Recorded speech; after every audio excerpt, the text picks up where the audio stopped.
এক গ্রামে থাকত ছোট্ট এক ছেলে, নাম তার হাবিব। সে ছিল খুবই গরিব, কিন্তু আল্লাহকে অনেক ভালোবাসত।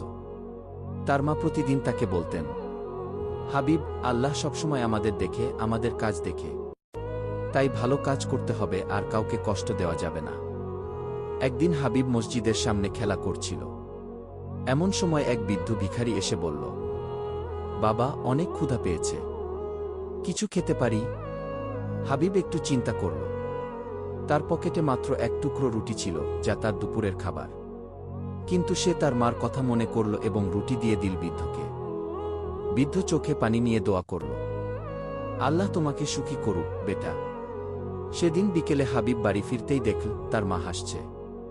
মা বললেন, আজ পাড়ার এক চাচা অনেক খাবার আর কাপড় দিয়ে গেছেন আমাদের জন্য। বললেন, আল্লাহর রাসূল সাল্লাল্লাহু আলাইহি সাল্লামের একটি হাদিস শুনে তিনি গরিবদের সাহায্য করতে এসেছেন। হাবিব মনে মনে ভাবল, আল্লাহ কখনো কারো ভালো কাজ বৃথা যেতে দেন না। ভালো কাজ করলে আল্লাহ তার প্রতিদান দেন। ছোট হলেও সাহায্য করলে আল্লাহ খুশি হন।